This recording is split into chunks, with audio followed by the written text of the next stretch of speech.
So we're gonna get the party started, and we like to call this Party with Dr. Hardy.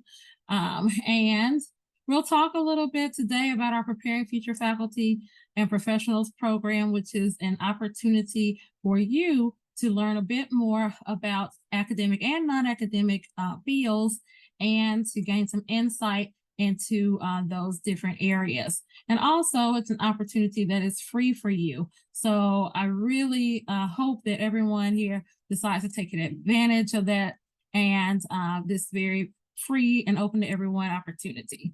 So I'm going to go ahead and share my screen so that everybody can see what I got going on. Everybody got it? All right, good deal. So, again, I'm Dr. Tabitha Hardy. I'm the Assistant Vice Chancellor for Graduate Education here at IUPUI, soon to be IU Indianapolis. And so one of my roles is to also direct our Preparing Future Faculty and Professionals program. It's kind of a tongue twister, but I get used to saying it, and you will too. All right, so what is PFFP? So in the beginning, this PFFP program started just as PFF, Preparing Future Faculty. And it started by the Council of Graduate Schools in 1993 and the Association of American Colleges and Universities. It was developed then to address the mismatch between doctoral education and the needs of colleges and universities that employ new faculty. So what they found was that they were preparing people really well to go into research areas and to carry out their scholarly agenda, but not a great job of preparing them to be faculty members and all of that, all of what that might entail. So PFF was launched to provide an alternative model of faculty preparation that would not only prepare people for their scholarly agenda, but for other roles within the faculty as well. But what is PFFP? So PFFP not only thinks about our folks who are going to go into faculty roles, but also professional roles as well. So it's designed to introduce you guys to the full range of professional responsibilities in research, teaching, and service for folks who are interested in the academy, and then professional career options for those who are interested in non-academic careers. So what you'll see in a future slide is kind of this track for PFF, people who are thinking about faculty roles, and then PFP, people who are thinking about non-academic careers. So at IUPUI, PFFP began in the 2012 academic year, and then it basically had the goal of partnering with departments, industry, and community partners to assist participants in exploring and getting those skills that were needed to get those academic and non-academic positions. So with the PFFP program, and Lauren's going to put into the chat our website, we offer events that are focused on teaching, research, service, and then organizational and business and professional development. Now, there may be some of you that are here that have teaching assistant roles, and probably you may or may not have had that much training in being a teacher. So a part of what we do is offer some of that training as well through our collaborators with the CTL, the Center for Teaching and Learning, and through networks like the CERTL Network. So we do add some research things also, but usually with research, we know that you're getting a lot of that within your departments, and a lot of that research is very specific to your field. So we allow you to count some of the things that you are already doing towards research. We also have service, which is another area that you would have to do if you were thinking about a faculty role, and then organizational, business, and professional development, which a lot of different workshops will fall underneath that category too. Participants will also attend an orientation, which you guys are already doing right now. So you already actually have credit towards the PFFP program. even though you might not know it. Now you already have, you already have credit. So, hey, there you go. You've already gotten started. It was easier than you thought. So along with orientation, once you complete the program, you'll do a capstone project, which is basically an essay, capstone essay that tells us a little bit about your experience in the program, what you liked, what you didn't like, what we could do better, so that we can continue to work towards the goal of training you guys for your next steps. So first of all, I'll just mention again, it's free for you to apply and to participate. And so there is a program application, and I'll show it to you guys in a few minutes and go through a few of the documents that are associated with the program. But the application is completely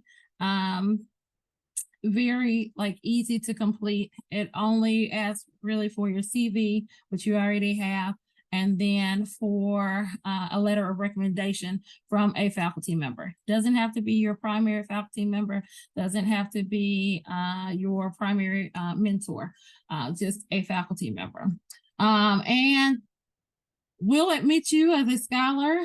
We haven't not admitted anyone yet. The most that we've done is if a letter of rec came to us and it had the wrong name on it, or it had, that does happen, or it had the, didn't specifically say it was for a PFFP, we would ask for a different letter. That's about the most that we've done. Then we'll add you to our Canvas site. Our Canvas site is a treasure trove of resources.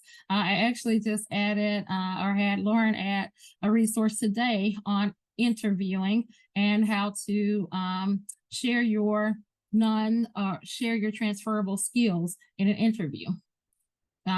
So lots of things on that Canvas site, but the most important things for you guys is that your documentation card will be there, and then also the essay can be found there. So you will document your own attendance and participation in PFFP workshops and professional development opportunities, and then we'll work to complete those requirements. And I will show you guys what those requirements are in just a second. So after that, you'll complete that capstone essay that I just mentioned. We'll upload it to Canvas, and you will earn a program certificate of completion and a badge. So we actually just had one student completer that finished his PFFP program and came by earlier today to pick up his certificate. That's Raphael down at the bottom. He'll be talking to you guys in a few minutes about his experience. And then at the top, we have Dr. Danique Gengeli, who felt like this program showed her that she did not want to teach, but she did like academic roles. So, so she is in a non-teaching academic role right now in the School of Medicine. So how do you apply? First of all, this program is open to grad students and postdoc fellows. So if you are a postdoc or a grad student, yes, definitely apply. And it will definitely help you gain some insight. So this link is a link to application. Lauren's going to put that in the chat as well. It's going to ask you for some demographic information, your degree and career info. It'll ask you about our mentoring program, which we have a number of programs that go through our Graduate Mentoring Center. So it'll ask you about your interest in that, your CV or bio sketch, and then, as mentioned, a letter of recommendation from the faculty. And so you'll be added then to the Canvas course. We'll send you this nice letter, and we also send you a kind of a welcoming package that has a lapel pin that I cannot find right this minute, and a pad folio that is usually very close by, but I'll show you guys that in a few minutes also. All right. So what are the requirements of completing the program? You've already done the orientation. So yes, give yourself 1 credit already. It's done. And depending on your path, if you're thinking about the preparing future faculty track or the Preparing Future Professionals track, it will depend or indicate what you are going to need. Now, when you see these credits, don't think of them as credit hours. This is not a class that you're going to have to attend. It is literally a workshop that you might attend for an hour, or a workshop that you might view on LinkedIn Learning, or something that you might view through our Preparing Future Faculty program plan that has been recorded. So don't think of it as I need to pick up all these classes. No, you don't have to pick up any class. These are things and opportunities and workshops that are already offered here on campus. They're all free and free for you to participate in. So if you're thinking about the PFF track, you'll need 1 more hour of teaching. So 6 hours of teaching and 5 hours of research and organization. And with the PFP track, 6 hours of the organization and research and service, and then 5 hours of teaching. And then once that is completed, you will upload your documentation card, and we'll have a capstone essay, and you will receive this badge that you can claim, put on your LinkedIn. I've seen students also put it on their signatures down at the bottom. So very cool to be able to show that you've completed this program that was associated with our program. All right, questions so far?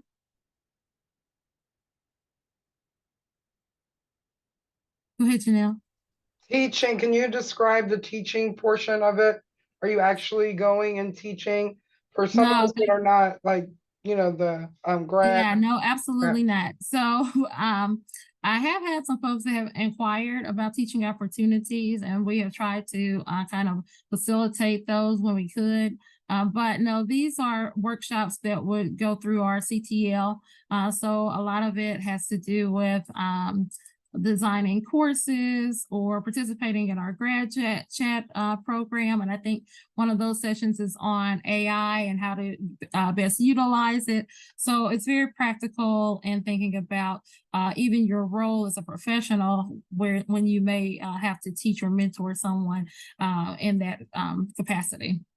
Okay, awesome. Thanks. Yeah, no problem. So you will find these workshops and events using the PFFP program plan. And I'll click on that in just a minute and show you that as well, because it's already populated with a lot of different workshops that you can use. So you don't even have to go looking for things. We look for it for you and put it on the program plan so that you can have access to that. And then you can document your attendance using the documentation card. This is an example of someone's documentation card that did a great job. It was really pretty. So I was like, oh, let me put this one up. But you can see that they went to something on virtual teaching and learning. It was about an hour long, so they got a credit for teaching there. And then they just told us the name of the facilitator. With the virtual workshops, if you are attending those, we ask that you also include a screenshot so that we see that you have attended it, and not the screenshot of the title, but like a screenshot that's actually a part of the presentation. We trust y'all, but you know, we just want to make sure. So you can also see this person attended something on the basics of EndNote and got some research credit for that, and got the facilitator's name there. Okay, so very easy to kind of document what you did and utilize it to complete the program. So once you've completed the documentation card, got all your credits in, or if you even think that you're there, then you upload the document to Canvas, and I take a look at it, let you know if you need anything else. If you do, it's usually something very quick that you can get, and then you can complete the capstone essay. All right, so One of the things that I think is a benefit of the program is that there's no real timeline for completing the program. So if this semester you say, okay, I did the orientation and I'm going to do this workshop, and then something comes up, then you definitely don't have to spend or engage hours and hours this semester if that's not what you have. Okay. So it's very flexible. If you have the time and when you have the time, then you put those things on your calendar, attend, and get credit for it. I've seen people complete the program in the semester. I've seen people take longer, and I've seen folks that started it, stopped, continued it, and just did it at their convenience. Perfectly fine, whichever way you want to do it. I think the program offers a lot of flexibility. So once you do all of this, we kind of talked a little bit about the flexibility of the program, and I'm going to let Raphael go ahead and talk because I'm losing my voice. I need to get some water. What do you want me to talk about, Dr. Hardy? Hi, everybody, by the way, Raphael. Hey, Raphael. Talk a little bit about your PFFP experience, what you thought was good, and why you think people should get involved in PFFP. Sure. So I think I heard about it through you about like a year and a half ago. Either I was talking to you about something and you brought it up. I'm like, oh, that sounds like a good opportunity. So it took me about a year and a half, I think, to finish, more or less. And really why I did it was because it, to me, made a lot of sense to do. One of the things they don't really tell you when you're starting a PhD is that you're really mostly just doing research and you're really just getting trained to be a researcher. But there are many facets to your role as, you know, an academic, or if you're going to go into, you know, policy or industry for that matter, right? There's a lot of aspects of what you do. You may be a teacher, you may have to be good with communicating with other folks and having soft skills. And there's no real structured way to do that in a PhD, which is, I think, where this program really comes in handy because it gives you that structure. It gives you these various opportunities to, you know, round yourself out. And you have a lot of flexibility in what you choose. So I really went down the teaching as research route. So a lot of my credits were in that space, but also some other stuff related to, you know, equity and diversity, equity, inclusion, and other topics. And it honestly was really worthwhile to me. I would recommend it to anybody who wants to do something like this. I think it's a very good use of your time. And like Dr. Hardy said, you can schedule it on your own schedule. Like how many, I think I did maybe one or two seminars or webinars a semester, I think is what I did. I think I took a break in the summer, but that was just because of my fellowship. But it's very manageable. And one big shout out about PFFP, the Excel sheet is immaculate. Like there is a big Excel sheet that you'll have access to. And they do a fantastic job of putting all the events that are available at the beginning of the semester. So for me, being a big planner, I would go to that Excel sheet at the beginning of the semester and see what was available and would pick and choose a couple that I thought would work for my schedule, and I would just put it in my calendar and I would enroll. And if there isn't something in there and you like it, well, they're very flexible. So I took a big teaching as research short course, I believe last semester, that wasn't on the Excel sheet, and I ran it through Dr. Hardy, and she was like, yeah, that's perfectly fine. It meets the criteria and you're good to go. So it's very flexible. So yeah, that's generally my experience. Do it, good use of your time. As somebody who just finished it, is very worthwhile. Awesome. Thank you so much for sharing, Raphael. We appreciate it. So I'm going to share my screen again, but I'm going to share with you the PFFP website and share with you some of the things that he talked about, like that big spreadsheet we were talking about.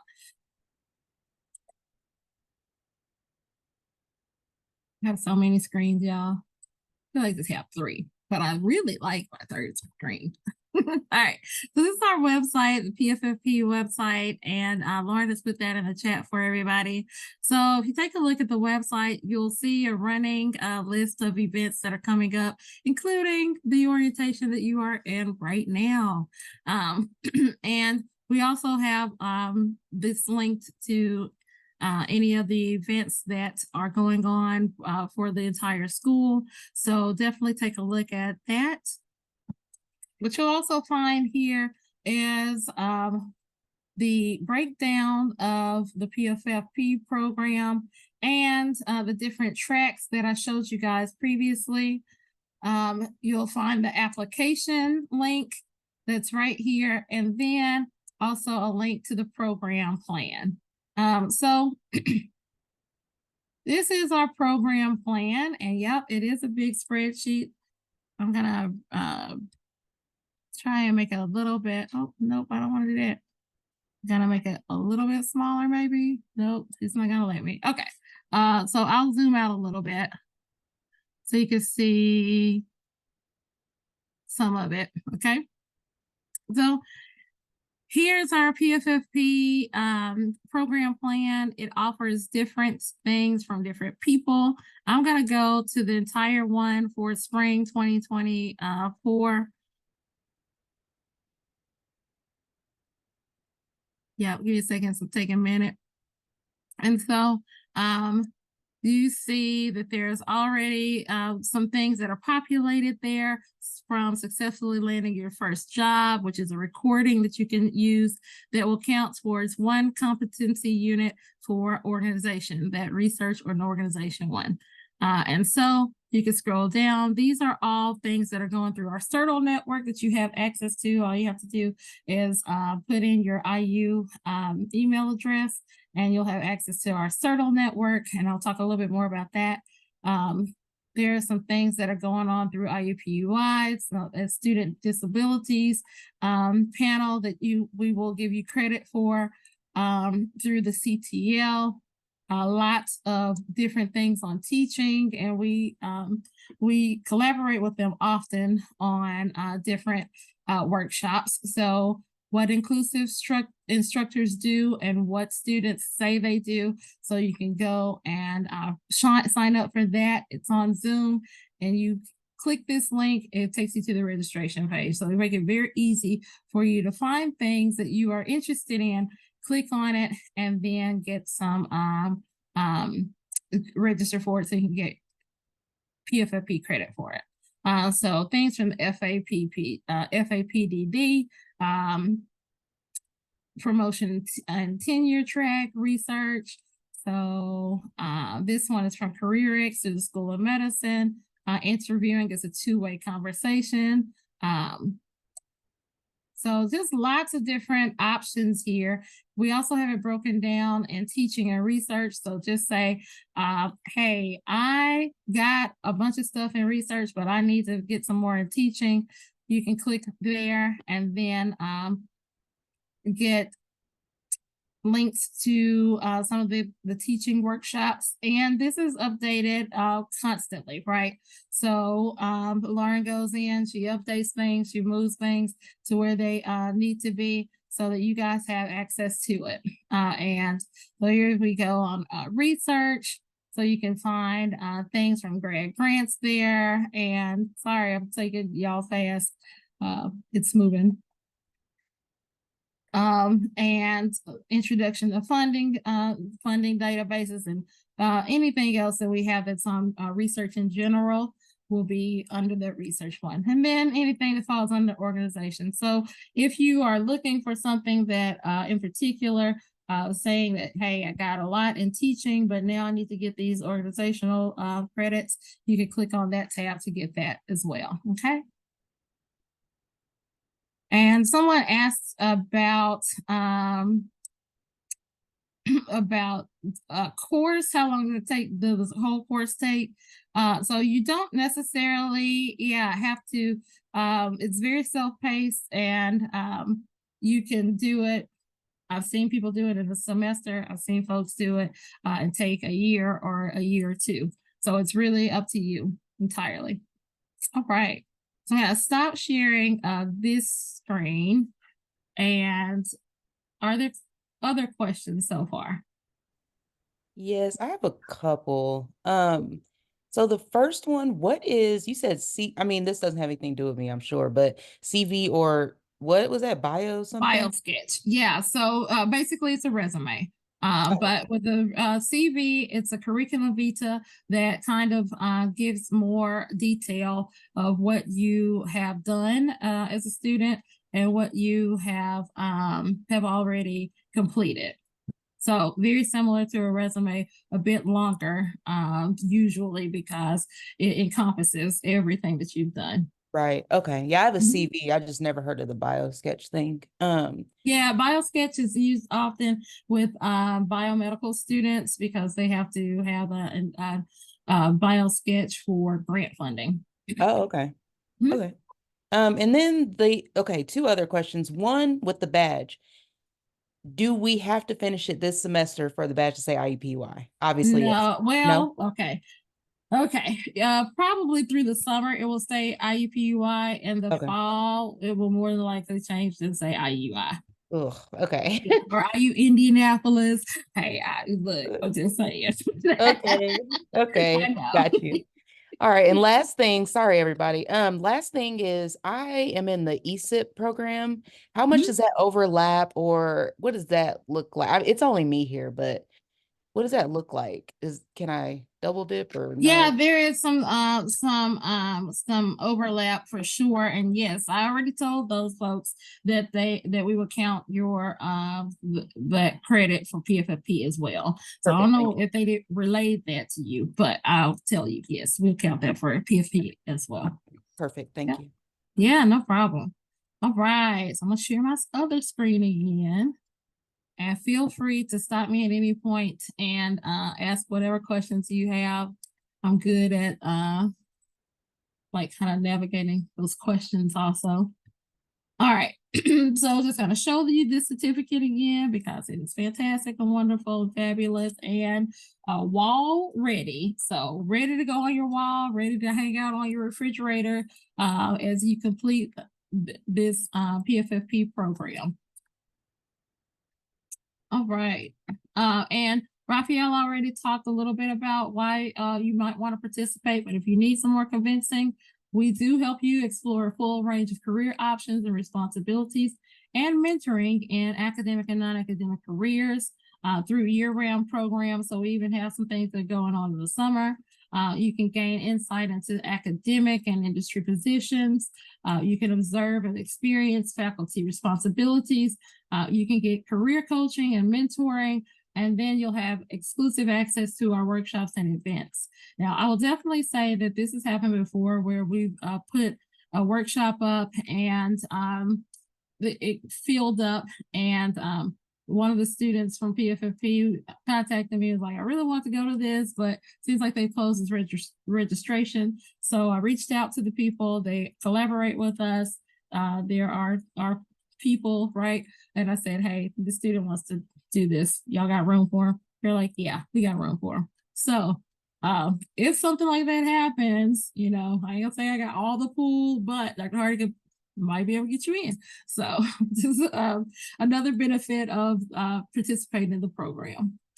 Some other benefits we kind of mentioned, it will help you increase your networking opportunities and collaboration skills, access to professional networks, which I'll talk a little bit about the NCFDD, which everyone already has access to. So I hope that you take advantage of that because it is available to you for free 99 because we are an institutional member.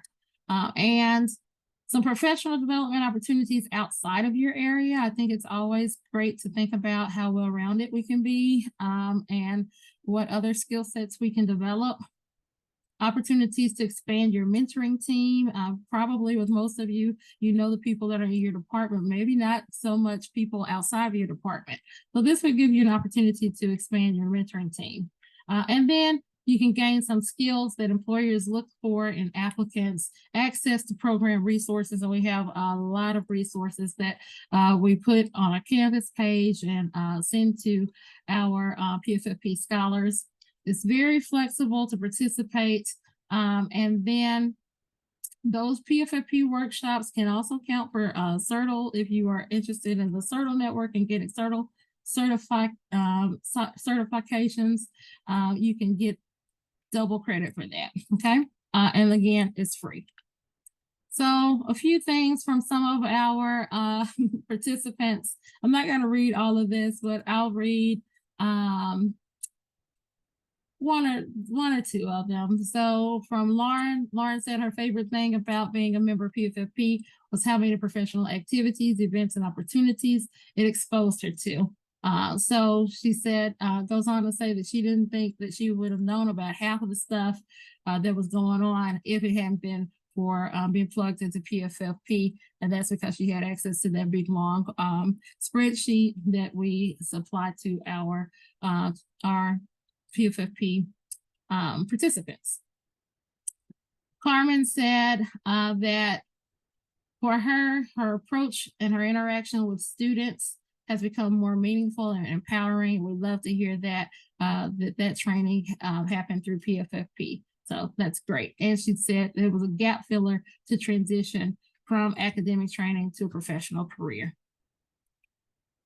All right, so a little bit about an event that you may have heard of and may have participated in, our PFFP Pathways Conference. We do this annually, and we have incorporated in that our 3-minute thesis competition. And so you see our winners from last year on, or from 2023 on the screen in front of you.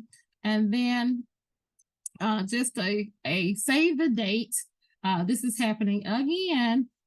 These folks, Shumali, this one right here, is our 3-minute thesis winner. She will go on to compete at the Midwest Association of Graduate Schools competition for 3-minute thesis. If you haven't heard of 3-minute thesis, let me just do a little raise your hand if you have not heard of 3-minute thesis. Nope.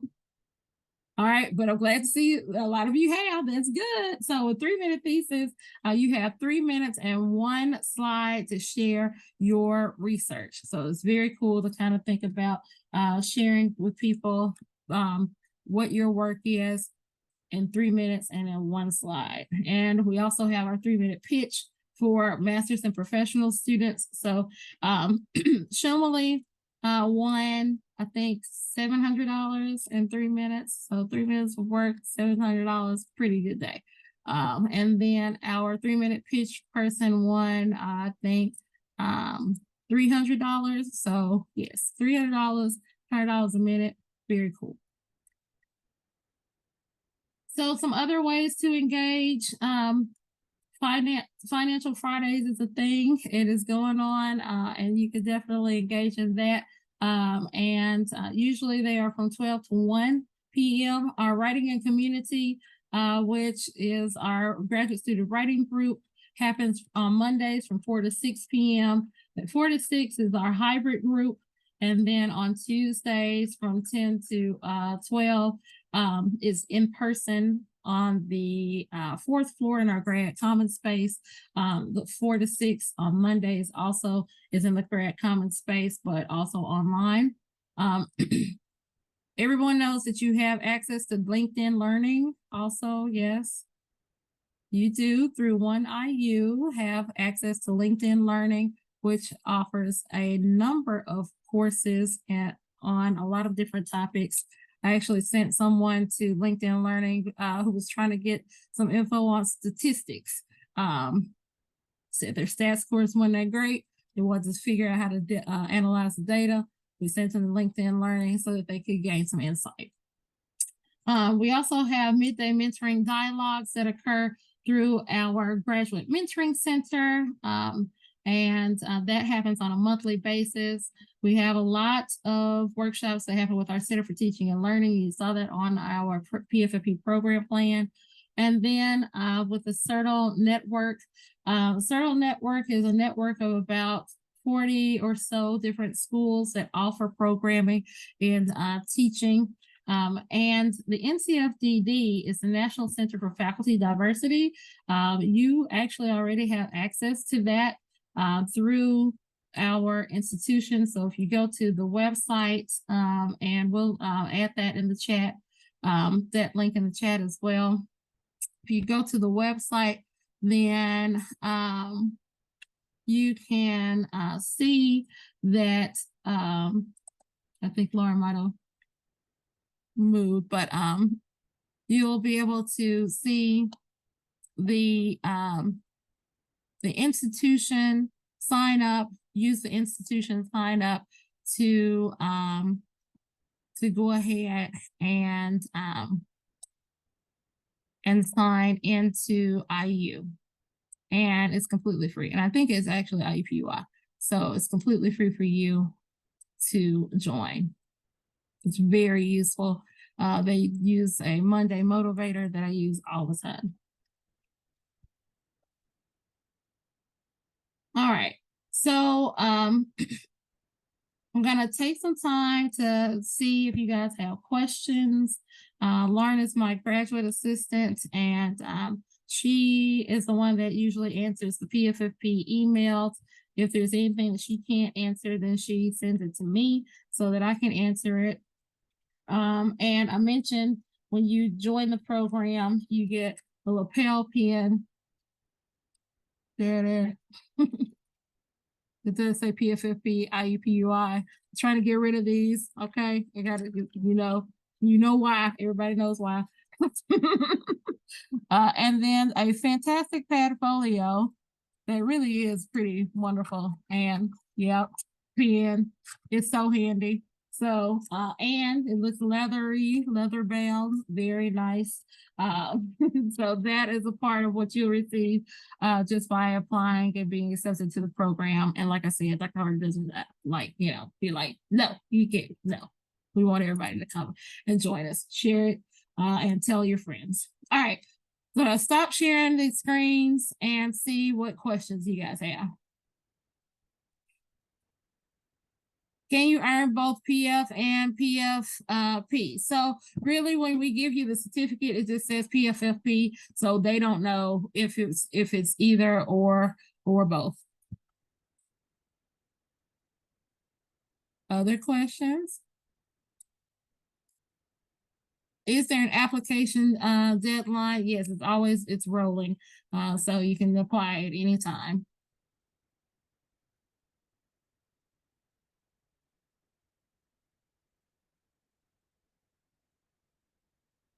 Awesome. Yes, and I'm expecting to see lots and lots of applications. Other questions?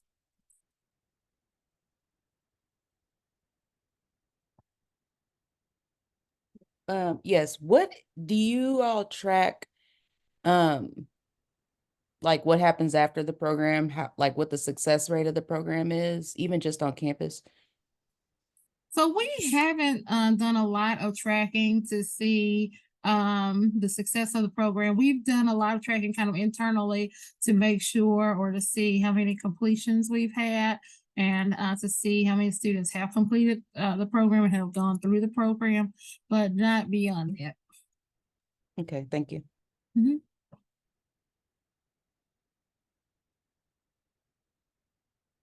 Other questions?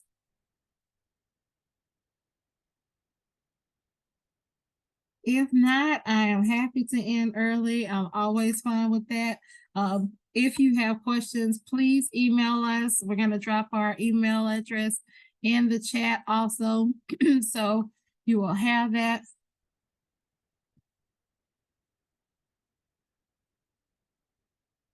And we have a fantastic LinkedIn page that you can follow us on and learn more about our PFFP program. So definitely follow us on LinkedIn. Lauren, you got that page up? Yeah, 1 second. Okay. I might be able to find it. No, I got it right Thanks so here. much. You got it? Okay. So Lauren's gonna drop that in the link in the chat so you guys can join us and follow us on LinkedIn. And we look forward to receiving your applications. Thank you guys so much for joining us today.